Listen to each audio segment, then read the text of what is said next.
Super. Thank you so much, Lauren, for having all of us. And indeed, on this session about advertisement, I think that's one of the most fascinating things on the internet right now, because everyone thinks that, okay, just run ads on social media platform and the business will start making money and you'll start getting leads and everything from there will just go upwards and onwards. But so I've got three amazing people with me, which Lauren already introduced. Let me ask a simple question first. And I would love to start with Amirul. So, Amirul, one of the most amazing things is that today Facebook ads, Instagram ads, Google ads, and all these advertisements have become so popular among the people and SMEs, even for solopreneurs right now. But I'm sure with your experience, you would have come across some or one of the common mistakes that people do right now when they start their journey towards advertising or running ads on any of these platforms. Which one would you point out or would like to highlight to people here? Yeah, that's a great question. So what I've seen recently, it's not on the ad platform itself. People are not doing it wrong. It's actually outside of the platform, which is having a strategy, knowing who are your target audience, who are your customers, and what kind of content they resonate with, and all of these things that you have to figure out before you start doing ads. So that is one of the you could say like mistakes or something that people don't do that I've seen throughout all the clients that I've handled, the accounts that I've handled.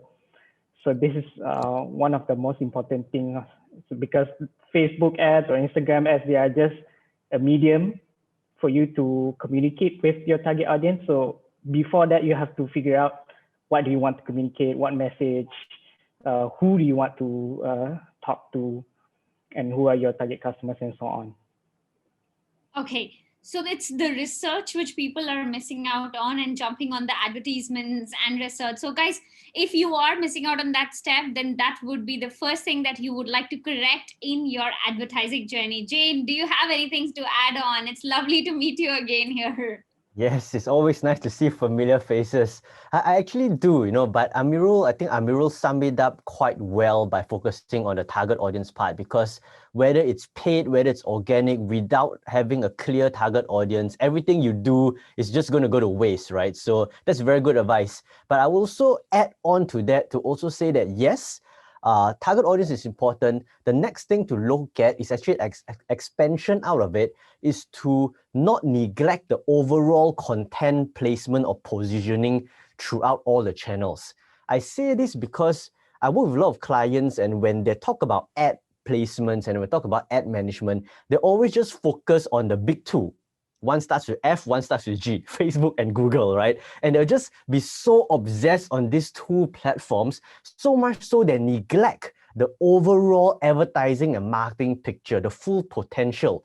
When we talk about the organic content, search engine optimization that was just shared by Google earlier, they neglect the fact that they will also need to engage the media. They need to engage influencers to talk about the brand, their own organic content. Sometimes they've put 100% effort on the ads, forgetting that their ongoing content needs to go on, the consistent engagement. I think the combination of paid and organic has to go hand in hand to make the entire ad campaign more effective. After all, like you rightly mentioned, the end goal for ads is always to bring in either more conversion or more engagement. And why do you want to miss out on the other aspects that are so-called free and can actually run on the same platform or the same campaign duration when you're buying ads? Absolutely, Jane. I'm with you on that one, because people just, whenever it comes to advertising, it's equal to Facebook, sometimes even Google to say, but nothing beyond that. So, Okay. Daphne, do you have anything to add to that? Yeah, Jen and Amirul actually shared a really good insights on the best practices, on a strong foundation on where to start. So to add on to that, actually, like a lot of our clients, especially when they are very new to advertising online, be it Facebook or Google or Instagram, they always expect fast results. So, so let's say if you run an ad for a week and you expect a super high ROI or or a huge return. So I think it's always good to have planning once again, all right? Planning and what's your target you want to achieve, all right? And what are the stages or A/B testing experiments that you're going to do to achieve that KPI? And it's always good to set it by stages. So I think once again, not planning properly or having proper budget planning is one of the mistakes or common mistakes that new advertisers always do. Yeah. So it's all about actually preparing your weapons first and then going to the battleground and fighting.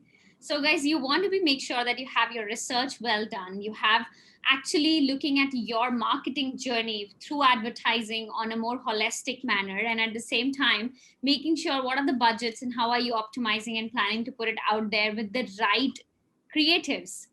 But the question doesn't end here. I'm going to ask one big thing, and I'm sure many of you have that question. Guys, what kind of ads work on these platforms? Like, what is exactly that works? And I'm sure as agency owners, all of us have got these questions from our client or people around us who wants to just consult and ask, what works? Can I ask you? So when it comes to creative, let's just defragment it. When it comes to creative, let me ask, let's start with Daphne first. So Daphne, when it comes to creative, what do you think? What kind of creative works when there is so much of noise out there already? Yes, it's true. I mean, you can find hundreds or thousands, of good banners or, good promotions. But I would say there is no one size fits all theory or, solution, because each business is unique. And you have to find that uniqueness and make sure the content is genuine to your business. But of course, the always best practice is always to A/B test and not just run one single visual, which is one of the common mistakes that most new businesses make. So always make sure that you always A/B test, experiment different kinds of creatives, all right? And of course, to add on, I realized that a lot of advertisers like to put a lot of text copies or words on a visual. So, so like, for example, social media users might not have the time to actually stop and read your creative, all right, if that's too wordy on your visual. Yeah, so I think that's one of the things that we all need to take note of, yeah. Okay, so this one, that coming from Daphne, I'm sure Jane and Amirul, I would love to get a thumbs up if you guys agree or if you have anything to add on, because, okay, so Jane is agreeing. Amirul, do you have? Okay, super. So with this, if this is one way of looking at it when it comes to creative, so guys, there's no one size fit all. If that's the approach, what are the best practices? Now, of course, Daphne did bring in one of the practice, which is the text side of it, right? We have some more amazing things while creating that design, because we have our designers, we have our teams, and as well as ourselves to start with that journey. So I would love, Amirul, if you can walk us a little bit, how should a company start their journey of creating that visual that would give them the best return? The thing that I do is it's simple. It's just, if you have customers, talk to them. You talk to them, you find out what do they like and what's the reason that they buy from you. And all of these questions that you want to find out, you can just go ahead and ask them. Do they prefer videos or do they prefer images? So talk more to your customers and you will get a lot of insights that you can use for your ads. So that's one, and that's not the only thing. It's not the insights. It's even the this is the thing that it's called user-generated content, and I'm seeing some good results with this user-generated content, or UGC we call it. So these are like videos of real people. It can be your customers. It doesn't have to be your customers. It can be the people in your team. It can be an influencer. So these are people that are sharing about the products, why they love your product. So that is a good place to start. And from there, you can already get a lot of things. You can get what kind of, who are you targeting? You can get the creatives from there. You can get the insights on the copywriting for the captions and everything just by talking to your customers. So I think that that is one thing that you can start with, and it's very simple. If you, let's say, if you don't have customers, then you can just do all this research, talk to your friends and family about this, and maybe record a video that for them to tell about your products, tell about your business. So you can start there, and then so from there you will know like where you want to start with. And then like Daphne mentioned about testing, and this is very true. You can hire the best people doing ads. You can hire the best agencies. So even like I'm telling you guys the truth myself, like I never know what kind of creatives, what kind of ads will work, because I've seen for this company, or image ads works better. For this company, it might be video ads. So you always have to test. And when it comes to advertising, it's a process. It's not just one day you start the ads, it will start be running well. It's a process. You have to test. So you will do, okay, two sets of ads. You do one image, one video. Then you see which one does better. So let's say if it's video, okay, then you can start doing more videos at different angles and everything. So that would be the process in a nutshell, I would say. Love that, Amirul. And I would like to specially highlight on the UGC side of it, because people trust other people. And when someone is talking about your brand in a very authentic and a real manner, specifically if it's a video and a customer is talking about your product, or let's just say if you've got a thought leader talking about your product, is absolutely a gold mine in the world of advertising. It just gives you the best ROI. So I'm with you on that, Amirul. Jane, what's your take on the creative side of it? I think you took the words out of my mouth. I was going to say something along those lines. But you know what? I think us as brands and us as business, we first, before we approach content or even paid advertising, we need to first get this into our head that customers do not buy just because we are selling something. Right? Because customers essentially don't really care how great your product could really be or how awesome your service is. Because like it or not, we need to realize that selling or advertising via a virtual means is very different from you seeing your customers face to face, where they can sense your emotion, where they can sense your passion, where they can look at your product. Therefore, they're actually not obligated. Plus, it's so saturated right now, right? As a consumer, you go to Facebook, you go to Google, any platform that you can think of, there's so many ads. Why yours? The keyword here is actually very simple. Apart from what's being shared by Daphne and Amirul, the keyword that you're looking for is actually the keyword called relevance. In the words that you use, the titles, the description, in the type of visuals you use, whether it's going to be you as part of the visual, or is it going to be the product or the service or your client or something abstract or a scenery or an object that you place within it. It all depends on how relevant is it to your customers. Now, I know relevancy is a little bit vague, but follow me here, because how do you arrive at relevancy is a combination of a two-step process. Number one, you as a business will need to be very clear first and foremost in identifying what is the message you want to share. Now, this is the easy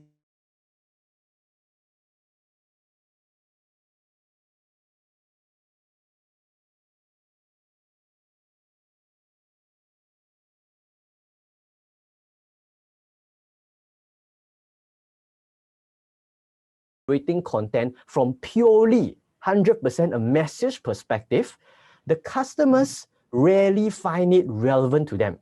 Because to them, it's like, fast, so what? Quality, so what? Cheap, so what? I don't care, right? Whatever your product is, there's always an alternative. There's always something cheaper. There's always something better. Why you? Therefore, the second step here is the ability for brands and businesses to translate messages into value. What is the true value proposition of your product and service towards your customer? And to do this, you need to then take the stand of the customer and start thinking, okay, if my message is fast, how does it benefit my consumers?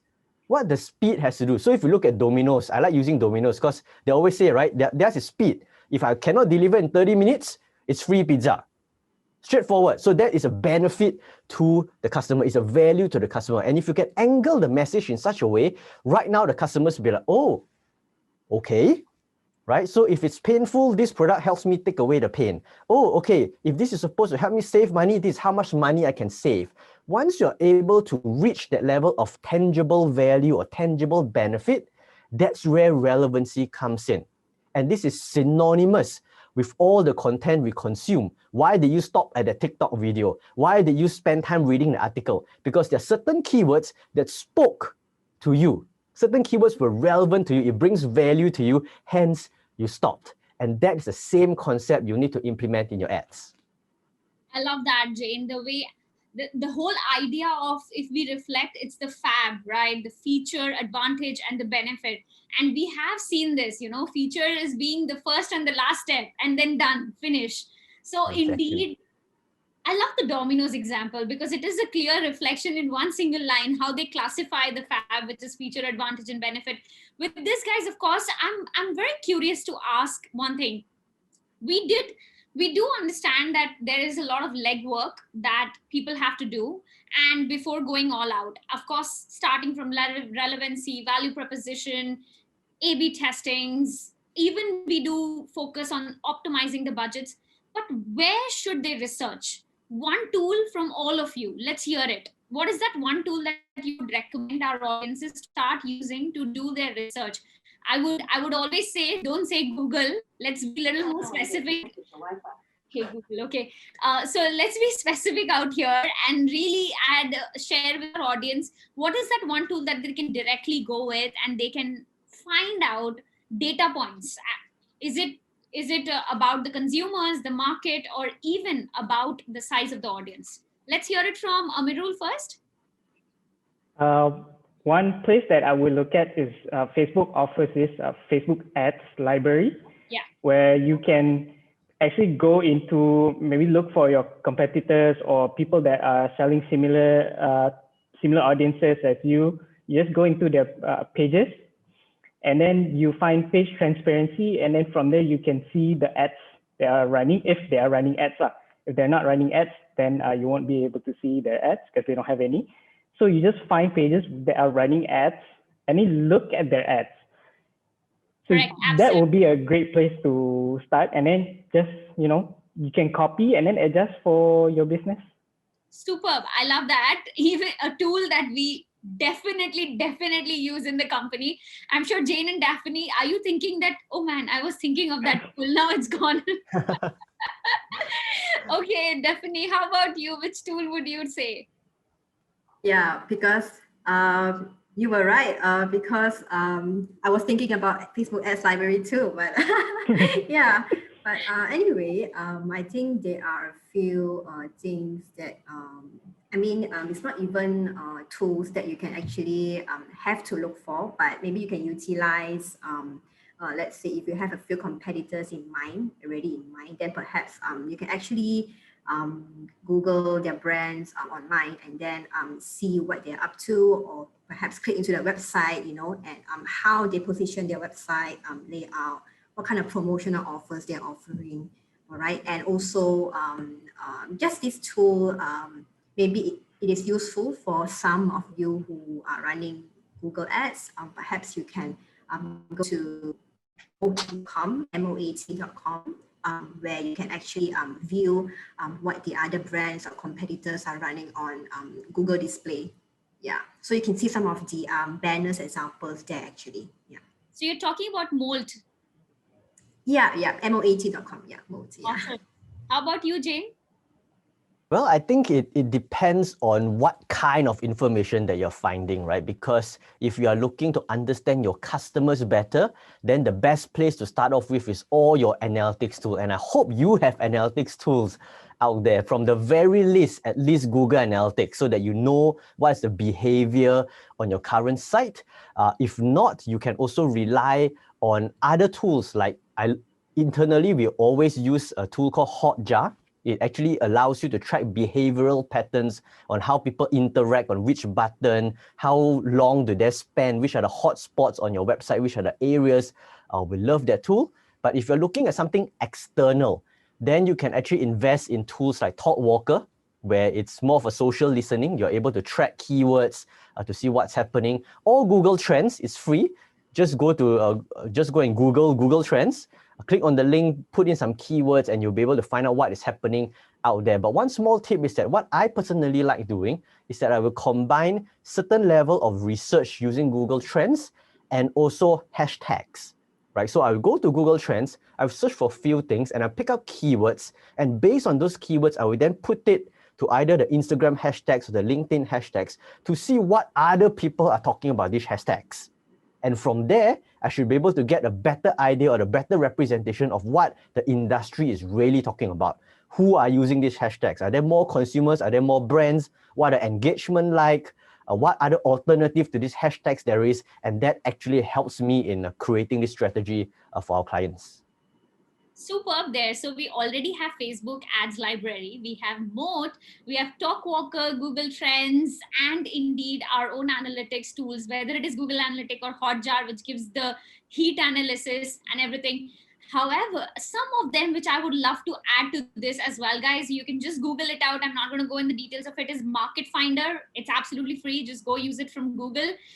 And LinkedIn for sure, if you want to tap into founders or people of the business, what they are doing, as well as their company pages, you can check them out. But it's more fun to check what the people of the business is doing, what's behind the scene that's happening, and as well as similar web if you want to find competitor websites and how the competitors website are doing. So these are like amazing tools, so much so, guys, from so many things. So give us a big thank you to the amazing panel which is here, who have shared this. But before this, of course, I would also want you guys to put some light on what's happening with this Apple and Facebook 14.0. Oh my God, there is so much of news and even tension among the advertisers, as well as because the users, almost 50% or close to them, are going to get impacted. I was just speaking to Facebook and they also mentioned the impact is going to be very huge on their revenues as well. So let's start with Jane. Jane, what's your take on this Apple iOS latest update? Well, just for the benefit of our audience, right? If they are wondering why are we talking about Apple iOS and what has it got to do with advertising, just for you out there, just in short, Apple iOS 14 rolled out something called ATT, Ad Tracking Transparency, which kind of forces users of the Apple OS to put into the state of that they have the decision to say whether they want to be tracked or not. This means that if consumers decide that they do not want the app or the website to track them, Apple or you will not be able to collect any form of those data. You wouldn't be able to know what they're clicking on, how long they are spending, the behavioral data that you used to be able to get, whether it's through Pixel or cookies, they are gone. That's why Khush started off very clear to say that it's going to impact a lot of not just the advertisers, but the platforms themselves, because it's not that they don't want to give you data, it's they can't. Now, the interesting part about this rollout is that obviously it shook up the entire ad industry. Even for us, clients are coming to us and say, hey, how Jen? What's going to happen? You know, should we develop our own tracking tool? Should we invest in something else? But unfortunately, there is no way if the platform itself, or rather iOS itself, refuses to unleash that kind of a data. There's no way for you to track it. So in that sense, what you can do as a brand is that you need to spend time actually telling the customers how will it help them if they are able to allow tracking on their mobile devices. But what's interesting to note is also in a recent research, when I say recent, it's only about a couple of days back, I read this article saying that to date, because iOS 14 has been rolled out for a while right now, but up till to date, there are 41% of consumers actually said yes to tracking. Wow. So this is quite interesting because we all thought it's going to be zero, right? Because who wants to be tracked? We all thought that this whole privacy issue will really drive the numbers down, but looks like 4 out of 10 are actually okay with tracking. So this means that not all hope is lost for brands. Of course, it's interesting to see how Facebook and Google respond to it. Both of them have different ways of implementation. But what I can say to you as brands is that don't be too worried as you lose some of this data. Because it's not to say that you are completely left in the dark. There's still some aggregated big picture data. So you will know still at the bigger scale how many people came. But you probably will not be able to go into, okay, what is their age group, what is their gender. You may lose some data like that, but at the very least, you still are able to perform or know what is working, what is not. So with this, I circled back to how we started on A/B testing, right? That becomes a whole lot more important. I know as a brand, you probably hate listening about A/B testing because that means more money, more creatives, more testing, more time. Why should I do that, right? Now, with this, you technically have no choice. Because of the limited amount of data, you need to know what works best to save your money. So that's what iOS 14 means to you. And this is some very simple ways that you can kind of circle around it. Hope that helps. No, that was a good one, Jane. You very well explained it. I would love to hear from Daphne. Daphne, do you think people should activate their tracking on if they are an iOS device user, or they should not? What's your take? I think it really depends on the individual because the fact that Apple has given this option to individuals, then I think it's a matter of individual privacy as well. So being as advertisers, of course, to us, we hope, the percentage of users agreeing to the track is actually more than 40%, although it's really good, shared by Jen. But regarding whether or not the individual should or should not, allow this tracking, then it is out of our control. But at least, as Jen shared, brands or businesses may not need to worry too much, as you can still see the overall picture. Although definitely there are some changes to how the ads are being run in terms of reporting, in terms of attribution windows. So, however, if you start making preparations,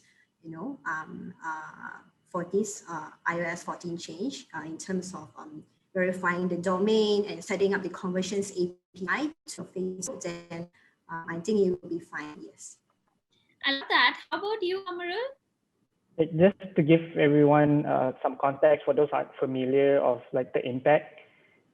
For us advertisers, we really rely on Facebook in terms of finding us the best ROI or return on ad spend, and Facebook rely on data. So we can actually tell Facebook that we want conversion, which is like purchase conversion. So Facebook will optimize for that conversion. Optimizing meaning that they will find similar people to the people that are converting to your ads and purchasing and so on. So we really rely on Facebook to have that data so Facebook can find us the best, because when you're targeting people, even if you have a small budget, you are targeting like thousands of people. So how does Facebook decide like who to show the ads to so that you get the best result? So Facebook uses data to and their machine learning and their AI and everything to give us the best result for this. So imagine, and it's actually soon. So we just got some updates. It will roll out in iOS 14.5, which will be coming in a couple of weeks, right? The APT that Jen was mentioning about. So where people have to choose whether they want to see ads or not. Of course, by logic, people would choose that they want to be tracked, right? So imagine now you don't have, Facebook doesn't have this data to optimize for the best conversion. So this is where the impact comes in. We're like, okay, now what do we do, right? But for me personally, I'm actually looking forward to it because I think that we as advertisers, as businesses, we are spoiled with the ability to track up to like return. So you show this ad, you spend 100 ringgit, and then you get back 1,000 ringgit, right? So we are spoiled with that capability. And with this thing coming up, I think it will be a challenge for us advertisers to come up with, better creatives to really understand our customers and not be so-called like lazy. And like Jen said, you don't have to worry so much about it, because if you look back like 10 years back, a decade back, they didn't have this ability to measure all the way to up to return, but they still did well, right? So we are just going back to that phase. So it pushes us to be more creative. It pushes marketers to be more creative in a way. And I think that is good. Absolutely, Amirul. I think, of course, it is a good way of looking at it, and it gives a lot of conviction and confidence to the marketing companies and advertisers out there that, yeah, it's okay, we'll go back on that days. And indeed, the thought that has been shared also is of high value here. I would leave our audience with a simple thing to think about while they are choosing to go with ADT or not is, would you be liking the fact that Facebook, Instagram, and all of these platforms, of course, specifically which is owned by Facebook, will actually target you ads which you do not want to see it? Or it's not something which is something that you can buy, or you will be able to make an action driven discussion or decision to say. Today, if you're looking out for let's just say you are a female looking out for bags, and you search 2 3 platforms, but now because of the Facebook cookies and tracking, they could target you the latest discounts which are there available by some or the other brands, and they could only do it because you gave those opportunities to the platform. And if you stop from that, you might not get access to those advertisements because advertisers don't have access to that data. So do you want access to those kind of goodies, discounts, and deals which the brands have for you and is relevant to you? Not something all of a sudden you are getting targeted with cars or manufacturing units, or let's say water purifier, which has nothing to do with your interest. And this is how it will get challenging for you as an experience as well on Facebook as a platform. So you want to think about it when you are working with the latest update, isn't it, guys? What do you say? I like how you relate tracking to discounts. like how did that even happen, right? Allowing tracking so I can see more discounts. But I think it's very clear that way. I think consumers have kinda, to some extent, personally, I think that they've really blown up this entire privacy topic. Yes, I understand that privacy is very important. We don't want our data stolen. We don't want it to be sold in the dark web, yada, yada. But we also forget that it's the same amount of data that we're sharing that's making our life a little bit easier on search engines and social media, right?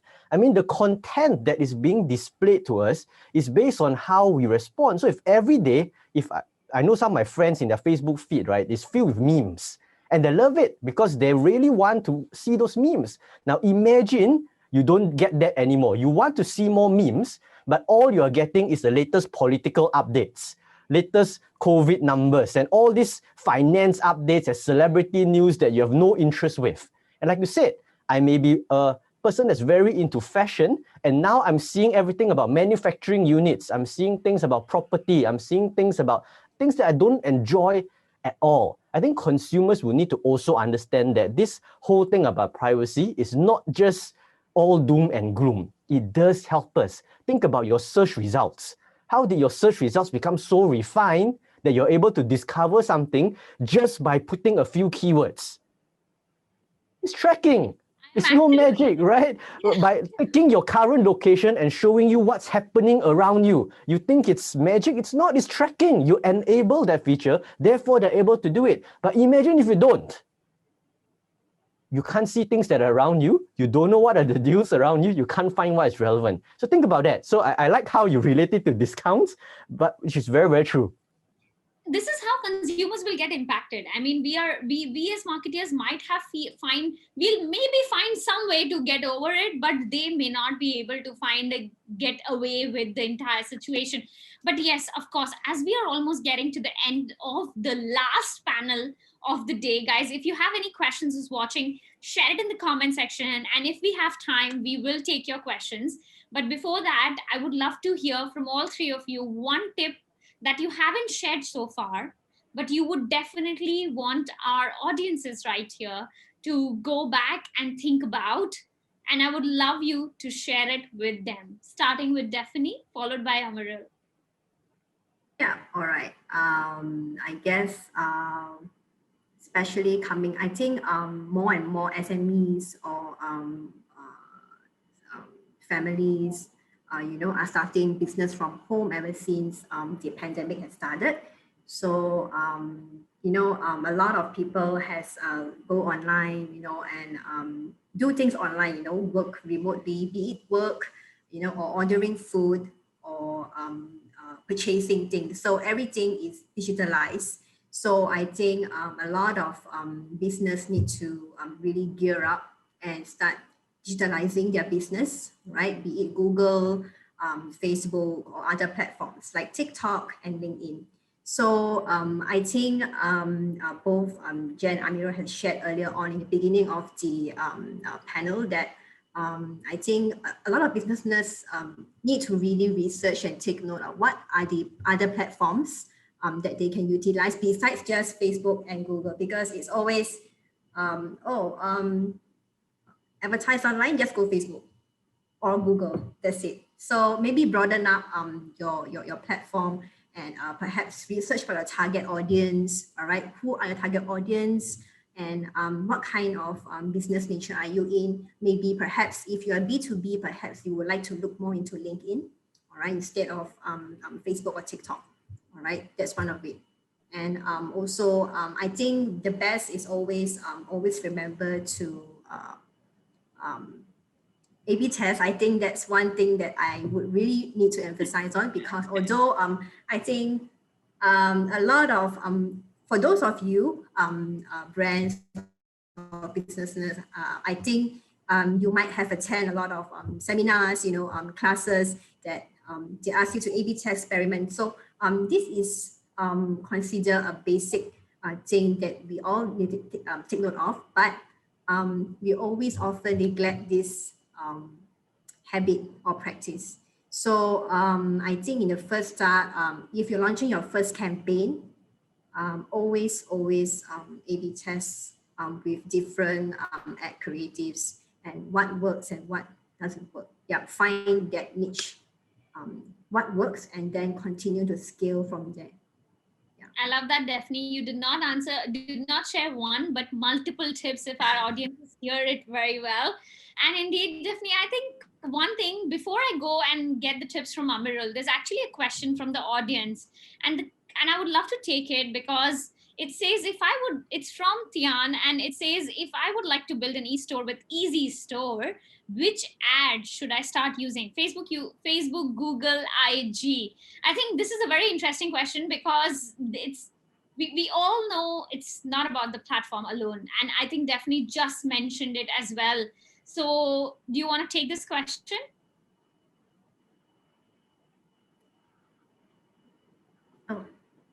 Sorry, you meant me, or you want to attention to Amirul? With Easy Store, or anybody who wants to take this question, I'm okay. If not Daphne, Jane, Amirul, do you want to take this question?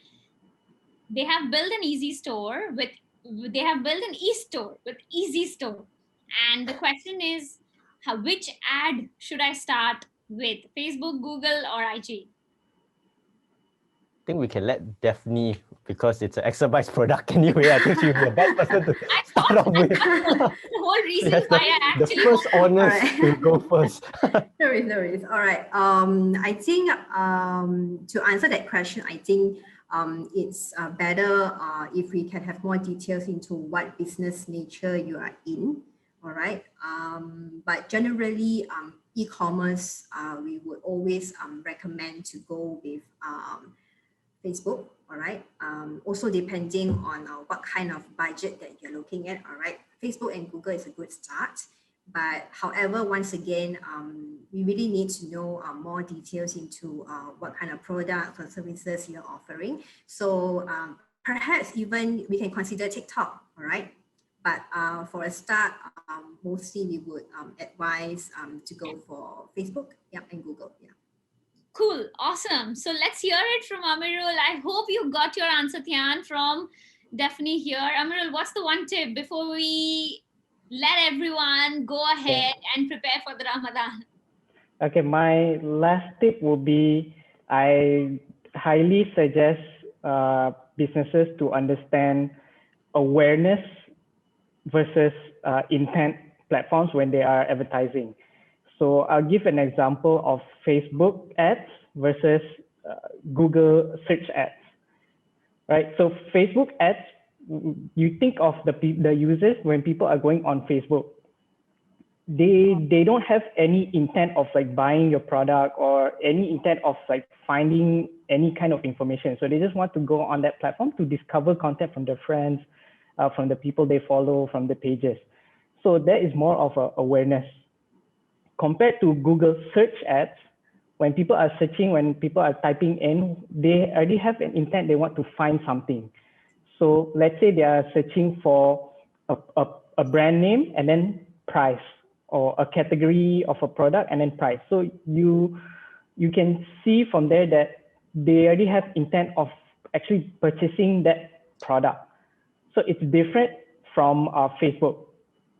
So where I see that people make this mistake is they bring the same kind of tactics from Google Ads to Facebook, right? So they are totally different platforms, and try to understand the behavior of the people on the platform. So just because you're running Facebook ads doesn't mean it's a business tool that will help your business.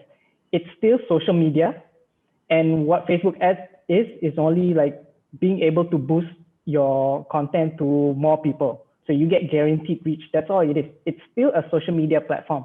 It's still the same as the organic one that you're not using Facebook ads. So understand this concept. You guys can learn more about this awareness platform versus intent platform. So Facebook doesn't have intent. So what I see is people are selecting, like targeting people interested in credit cards. So they think that, oh, if people have interested in credit cards, it shows that they have the intention to buy. But it's not. You are only targeting people interested in that. Even lookalikes. So for those not familiar with lookalike audiences, so Facebook allows you to create a pool of people that you can target that are similar to your customers, that are similar to people who visited your website or any kind of customer audiences, right? So just because they are your lookalike of your customers doesn't mean they have a higher intent compared to interest, because of the platform itself. The platform is not an intent platform. It's more of an awareness platform. So this is my last tip. I think that's amazing. That's really amazing, because somehow Google is more like intent specific. People are searching for it, and if they're doing AdWords, then it's really that it's kind of an inbound and you want to target there, where Facebook is really outbound, and it makes complete sense. Wonderful point and a wonderful closure here, Amirul. How about you, Jane? Well, to me, I think one of the most mind-boggling things that I always see happen over and over again is that brands, regardless of size, usually spend a lot in ad buying. So they focus a lot in content, they focus in the ad budget, but they rarely focus in good tools to track the performance of their ads.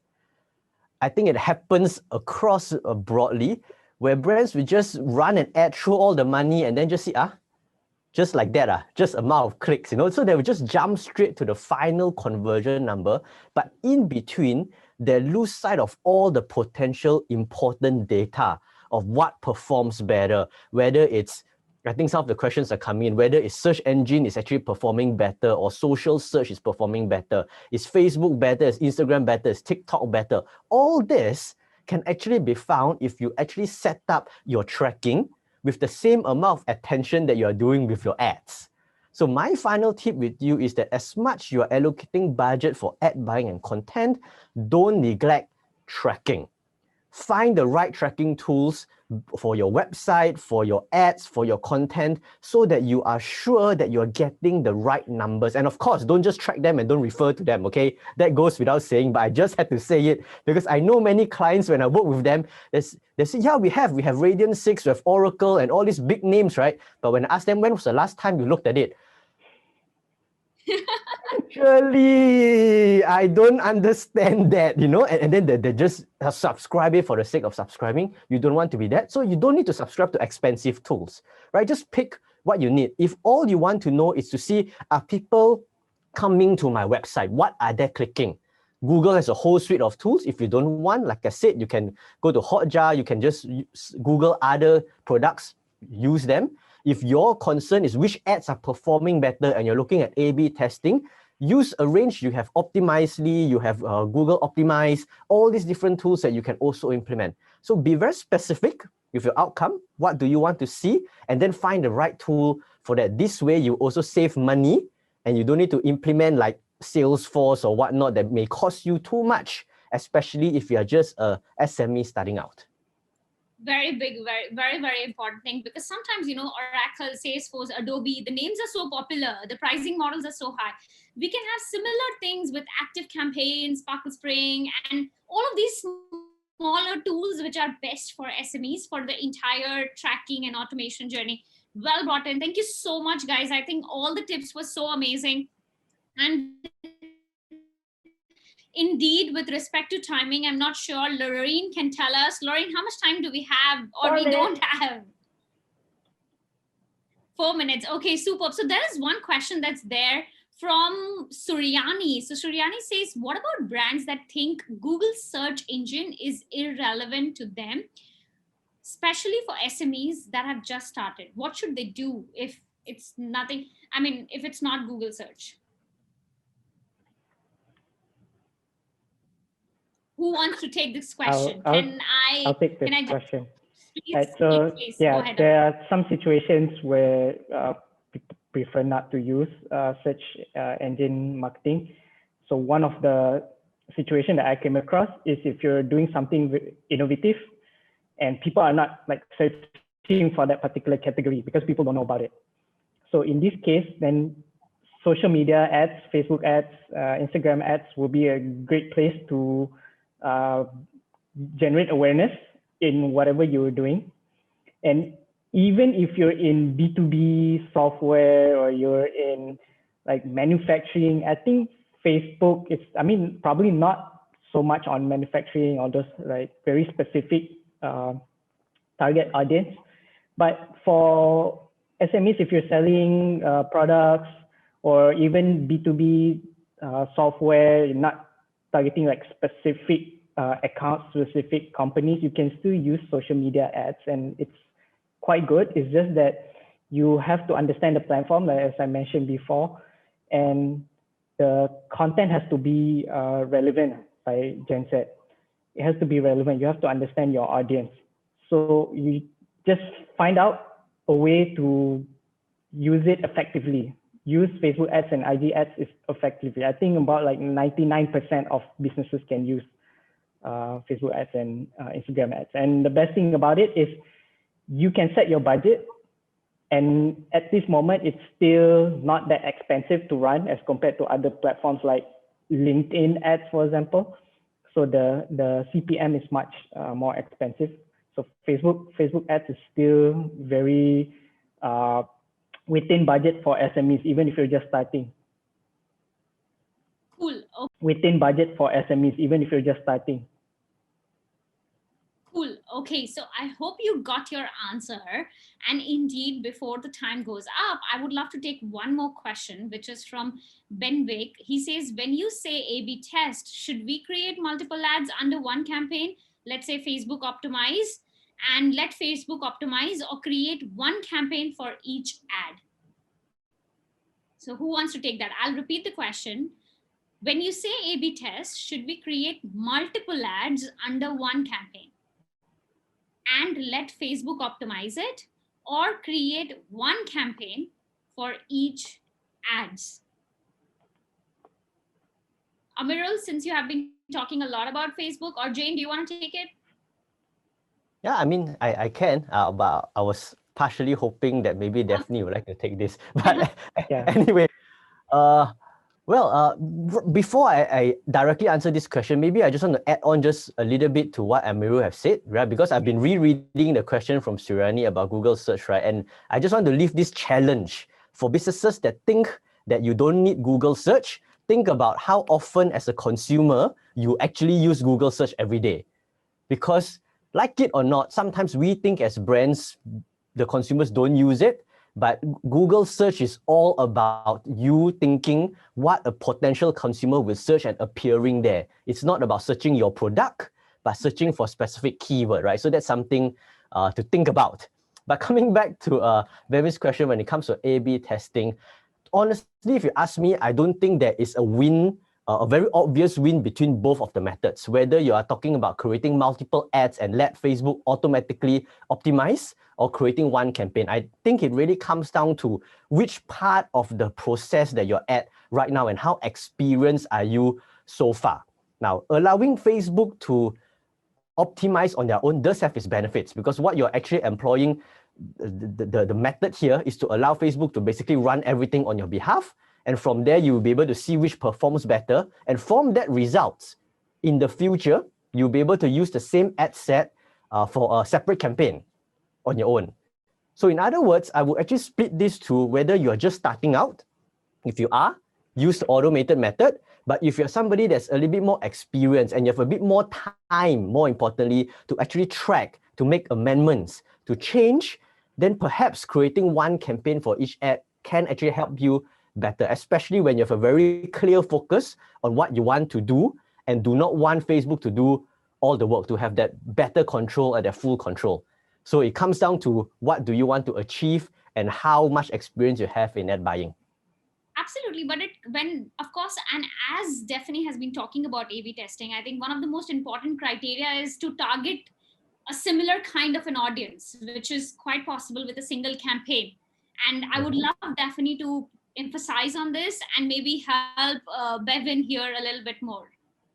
Yeah, so when it comes to A/B testing, so first of all, let's say if you are A/B testing for your creative, so make sure all the other variants are the same. For example, ad sets and your budget. So for example, if you are using the manual way, all right, which what Jen has shared just now.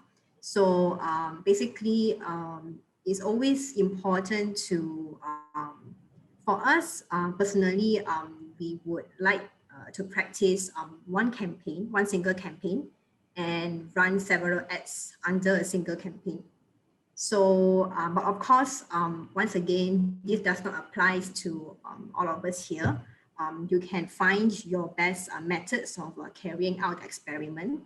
But of course, just make sure you need to have a proper record or tracking. So for example, if you would like to A/B test, let's say the creative angle. So for example, if you want to shout out a 60% offer, and you have to know very well what you are A/B testing with, because we have a lot of clients because they may not have a proper planning in the beginning. So they just throw in several creatives without actually knowing what they're A/B testing. So at the end of the day, when the campaign ends, and then they're not sure what kind of results they're expecting and what works and what didn't work. So it's very important to track and record what you're A/B testing with, and also make sure not to clash your audiences.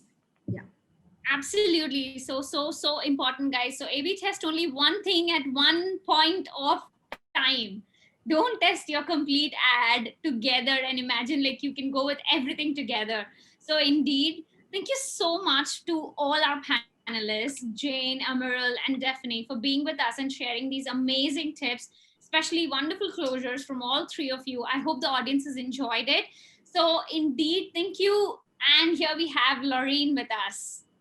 All right, thanks, Kush. You did a phenomenal job. I think all of you, in fact, did an amazing job. And of course, with that, we like to ask our members of the audience to show them some appreciation. Let's have a virtual round of applause. Wonderful, wonderful. Now, of course, Jen, I promised you a group photo before we leave. So I'm just going to take a screenshot, okay? Like, everybody just, get ready for that.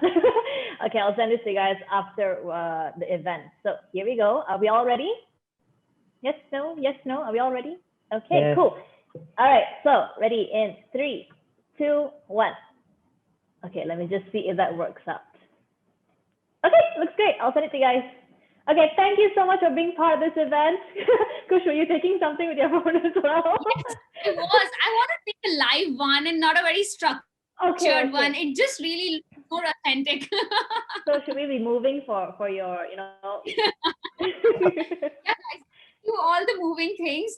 And have you guys tried actually a boomerang on Zoom? It is so funny, so funny. And I've done it in few of my previous sessions. It comes out so well. Oh, how's it done? Let us know. Okay. So guys, just move a little bit. It's a simple boomerang, do whatever, but have a definite movement in your body or do something, whatever you like. And I'm going to record it. I'm going to send it in the group that we share so that each one of us can enjoy. Okay, sure. Now we can only discuss this as the last panel discussion of the day. We have time for this. So really quickly, Kush panel's down whenever you're ready. Okay. Okay, guys, so I'm going to take the boomerang and it's for a few seconds. So do make sure that you have the move in your mind already. Okay, so a 1, 2, a 3. Guys, you were late to the party. Did that work out? Oh, it didn't. I'm just going to take another 3 seconds, guys. Let's make it fast for everyone out here. Gosh. Okay, wait, 1, 2. 1, 2, 3, let's go. Not bad. I'm going to share. Okay, you guys, I'm going to let y'all off now. Thank you so much for making this last panel discussion thank you. so fun. Thank you, everyone. Thank you for the insight. Bye. Exabytes. Grow your business online.